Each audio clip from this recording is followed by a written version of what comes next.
बहुत समय पहले एक छोटे कस्बे शिवपुर में एक विधवा स्त्री रत्ना अपनी दो बेटियों के साथ रहती थी। बड़ी बेटी वेदिका जो सांवली थी और छोटी बेटी मान्या जो बहुत गोरी और चटक रंग की थी। रत्ना को अपनी गोरी बेटी मान्या से बेहद लगाव था, पर वेदिका का काला रंग उसे खलता था। उसी रंग को वह मनहूसियत कहकर ताना देती थी। सुबह का समय था, धूप तेज थी। वेदिका झाड़ू लगा रही थी। रत्ना बाहर आई और चिल्लाई, "ऐ वेदिका, धूप में जा, सामने वाली चौखट भी साफ कर। तू तो वैसे ही काली भुजाई है, थोड़ा और क्या काली होगी?" वेदिका धीरे धीरे बोली। माँ, थोड़ी देर बाद साफ कर दूंगी, धूप बहुत तेज है। पर रत्ना झल्लाकर बोली कि चुप रहो, तुम्हारे नखरे कौन देखेगा। मान्या जैसी गोरी होती तो बात भी थी। वेदिका के हाथ एक पल को थम गए। उसने कुछ नहीं कहा, लेकिन शब्द सीधे उसके दिल में उतर गए। उसे धूप की गर्मी से ज्यादा माँ की बातों की तपन जलाती थी। तभी मान्या अंदर से निकली, नए चमचमाते कपड़े पहने, और मुस्कुराते हुए माँ से पूछा कि माँ, मुझ पर ये लहंगा कैसा लग रहा है? आपने मुझे घर का सामान लाने के लिए जो पैसे दिए थे, मैंने उस पैसे से लहंगा खरीद लिया। मुझे बहुत पसंद आया था। इतना गर्व से बोली, "हाय मेरी चाँद सी गोरी बिटिया, बस तू ही तो मेरी किस्मत है।" वेदिका चुपचाप सब सुनती रही। वह मन ही मन सोचती, काश माँ मुझे भी बेटी समझ पाती, काश मेरा रंग मुझे इतना अलग न बना देता। आंखों में नमी थी, पर उसने आंसू गिरने नहीं दिए, क्योंकि उसने सीख लिया था, रोना भी तभी जायज होता है जब कोई समझने वाला हो। एक दिन घर में पूजा थी। आंगन में धूप, धूप में अगरबत्ती की खुशबू, और बीच में बैठी रत्ना मान्या को प्यार से सजा रही थी। उसके हाथों में चूड़ियां थीं, चेहरे पर गर्व। वेदिका एक कोने में खड़ी थी। ना किसी ने बुलाया, ना किसी ने देखा। थोड़ी हिम्मत जुटाकर वेदिका ने धीमी आवाज में पूछा, "माँ, क्या मैं भी पूजा में बैठ सकती हूँ?" रत्ना की आंखें कठोर हो गईं। आवाज में मिठास नहीं, सिर्फ नहीं। जहर था। तू दूर बैठ, तेरे होने से शुभ काम बिगड़ जाते हैं। अब तेरा रंग रूप तो बदला नहीं जा सकता, लेकिन कम से कम पूजा की पवित्रता तो बची रहे। इसलिए तू इस पूजा से दूर ही रह। तेरे होने से शुभ काम भी अशुभ हो जाते हैं, और अपने इस काले रंग का साया भी मेरी पूजा पर मत पड़ने देना। अगर तुमने थोड़ी सी भी गलती की तो मुझसे बुरा कोई नहीं होगा। दोबारा यहाँ नजर मत आना। ये शब्द नहीं थे, वेदिका के दिल पर पड़ा हुआ पत्थर थे। उसकी आंखें भर आईं, लेकिन होंठ कांपते हुए भी चुप रहे। वह समझ गई थी, इस घर में भगवान के सामने भी उसके लिए कोई जगह नहीं थी। वेदिका धीरे से पीछे हट गई, और उसके अंदर कुछ हमेशा के लिए टूट गया। एक दिन वेदिका को देखने एक परिवार आया। वह सिर झुकाए चुपचाप बैठी थी। लड़के की मां ने उसे ऊपर से नीचे तक देखा और होंठ सिकोड़ते हुए बोली, "इतनी सांवली लड़की, हमें तो ऐसी बहू नहीं जमेगी।" लड़के ने नजरें चुरा लीं, फिर बनावटी शालीनता ओढ़कर बोला, "माफ कीजिएगा, हम ये रिश्ता आगे नहीं बढ़ा पाएंगे।" कुछ ही पलों में उनके कदम घर से बाहर निकल गए, लेकिन पीछे छोड़ गए एक टूटा हुआ आत्मसम्मान और एक चुप लड़की।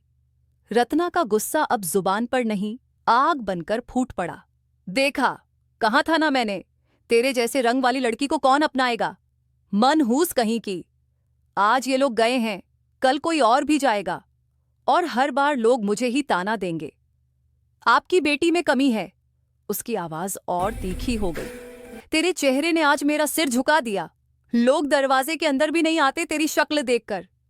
मैं क्या करूं तेरे इस रंग का? तेरी वजह से मेरी गोरी बेटी की शादी भी लटकी हुई है।" हर शब्द वेदिका के भीतर कुछ कुछ तोड़ता चला गया। वह कुछ कह न सकी, न आंसू निकले, न आवाज, बस मन ही मन एक टूटी हुई फुसफुसाहट, "माँ, मेरे रंग में मेरा क्या दोष है?" वेदिका के काले रंग से परेशान होकर रत्ना ने बिना सोचे समझे जल्दी में उसकी शादी कर दी। लड़का गरीब था, पर ईमानदार। नाम था आरव। उसके घर में अक्सर खाने तक के लाले पड़ जाते थे। शादी सादगी में हुई, ना ढोल नगाड़े, ना खुशियों का शोर, बस एक चुपचाप विदाई और एक अनजाना डर। जब वेदिका पहली बार अपनी ससुराल पहुंची, तो उसके मन में सवालों की भीड़ थी। क्या यहाँ भी मेरा रंग मेरा पीछा करेगा? तभी आरव ने धीरे से उसका हाथ थाम लिया, नजरें उठाईं और बहुत सादे शब्दों में कहा, वेदिका, मुझे तुम्हारा चेहरा नहीं, तुम्हारा दिल चाहिए। रंग तो धूप बदल देती है, पर दिल इंसान बनाता है। वेदिका की आंखें भर आईं, लेकिन इस बार दर्द से नहीं। ये आंसू थे अपनापन मिलने के। पहली बार किसी ने उसके रंग को नहीं, उसकी इंसानियत को चुना था। और उसी पल वेदिका के सूने दिल में एक नया घर बस गया। अब बारी आई मान्या की शादी की। उसकी पसंद था कॉलेज का एक हैंडसम लड़का। नाम था राज। दिखने में सभ्य, बातों में मीठा, लेकिन दिल के किसी कोने में लालच चुपचाप पल रहा था। बेटी की खुशी के लिए रत्ना ने बिना ज्यादा सोचे राज से उसका रिश्ता तय कर दिया। लेकिन जैसे जैसे शादी की तारीख नजदीक आती गई, राज का लालच उतना ही बढ़ता चला गया। एक दिन उसने बिना झिझक साफ कह दिया, अगर शादी करनी है तो दहेज बढ़ाना होगा, वरना ये रिश्ता यहीं खत्म समझो। मान्या का दिल कांप उठा। वह रोती हुई मां के पैरों में गिर पड़ी। मां, मैं राज के बिना नहीं जी सकती, प्लीज कुछ कर दो। रत्ना बेबस थी। बेटी की खुशी के लिए वह सब कुछ दांव पर लगाने को तैयार थी। उसने घर की प्रॉपर्टी सेठ के पास गिरवी रख दी और फिर धूमधाम से मान्या की शादी कर दी। शहनाइयां बजीं, हंसी खुशी विदा हुई, लेकिन वह सब सिर्फ कुछ दिनों का दिखावा था। शादी के कुछ ही महीनों बाद राज का असली चेहरा सामने आ गया। गुस्से में चिल्लाते हुए बोला, अपनी मां से और पैसे मांगो, बिना पैसों की बहू मेरे घर में नहीं रहेगी। मान्या गिड़गिड़ाती रही, उसकी आंखों से आंसू बहते रहे, लेकिन वे आंसू राज का दिल नहीं पिघला सके और उसने मान्या को घर से बाहर निकाल दिया। जिस बेटी को सबसे ज्यादा चाहा गया था, वही अब सबसे ज्यादा टूटी हुई थी। रोते रोते मान्या अपनी मां के पास लौट आई। जिस घर में कभी खुशियों की गूंज थी, आज वहां रोटी तक का सहारा नहीं था। मान्या मां से लिपट गई, जैसे अपनी सारी टूटन उसी सीने में उड़ेल देना चाहती हो। उसकी आवाज कांप रही थी, मां, मैंने बहुत बड़ी गलती कर दी। आप आज इस हाल में हैं, सब मेरी वजह से। रत्ना कुछ कह न सकी। जिस मुंह से उसने कभी वेदिका को मनहूस कहा था, आज उसी मुंह से सिर्फ सिसकियां निकल रही थीं। और तभी मुसीबत ने आखिरी दस्तक दी। सेठ गुस्से में आ धमका। उसकी आंखों में दया नहीं, सिर्फ हिसाब था। कड़क आवाज में बोला, पैसे दो, वरना ये घर अब मेरा हुआ। रत्ना ने खाली हाथ फैला दिए। अब देने को कुछ भी नहीं बचा था। और देखते ही देखते मां और बेटी उस घर से भी बाहर कर दी गई। जिस छत के नीचे जिंदगी बीती थी, वही छत उनके सिर से छिन गई। दोपहर की धूप आग बनकर बरस रही थी। भूख, प्यास और बेबसी ने रत्ना के शरीर को कमजोर कर दिया और एक पल में वह सड़क पर बेहोश होकर गिर पड़ी। मान्या घबरा गई।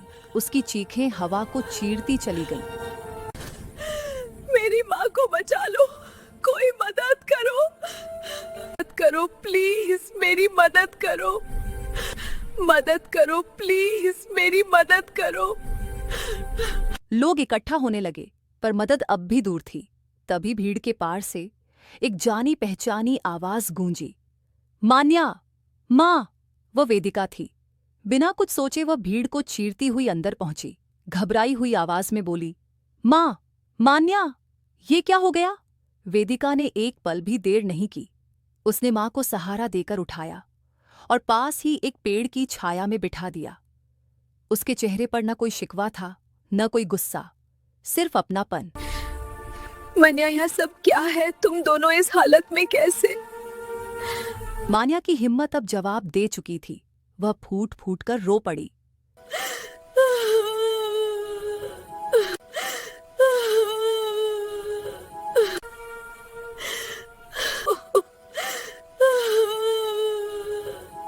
यहाँ सब मेरी वजह से हुआ है। आज माँ इस हालत में मेरी वजह से है। दीदी, मुझे माफ कर दो।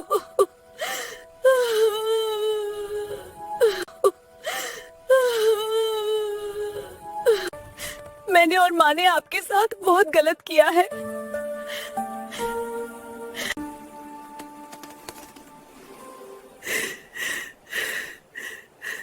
वेदिका बिना कुछ कहे माँ और बहन को अपने घर ले आई। यह वही वेदिका थी जिसे कभी अपने ही घर में ठिकाना नहीं मिला था। आज उसका घर छोटा था पर सुकून से भरा हुआ। यहाँ कोई भेद नहीं था, कोई रंग नहीं देखा जाता था। यहाँ सिर्फ इंसानियत रहती थी। आरव रोज मेहनत करता था और वेदिका के हाथों में अब अपमान नहीं, सम्मान था। आरव रसोई से खाना लेकर आया। उसकी आवाज में सिर्फ शब्द नहीं, अपनापन था। मां जी, पहले आप खाना खाइए। थाली देखते ही रत्ना की आंखें भर आईं। कभी जिसने इस बेटी को भूखा रखा था, आज उसी बेटी के घर इज्जत के साथ खाना मिल रहा था। रत्ना का सिर अपने आप झुक गया।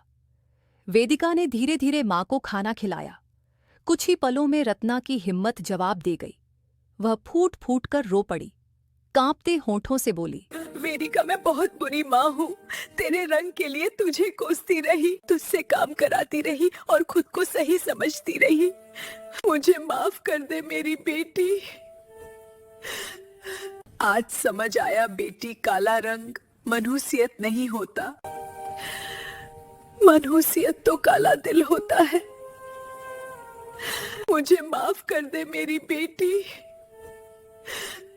आप मेरी माँ हैं। मुझे तब आपका प्यार चाहिए था और आज भी बस आपका प्यार चाहिए मुझे।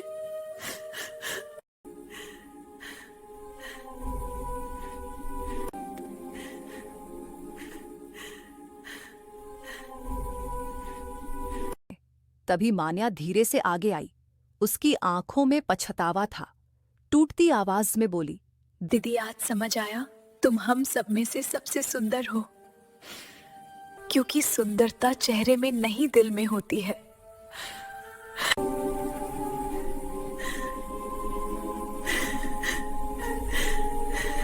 आरव हल्की मुस्कान के साथ बोला, धन्यवाद माँ जी कि आपा ने मुझे वेदिका जैसी पत्नी दी।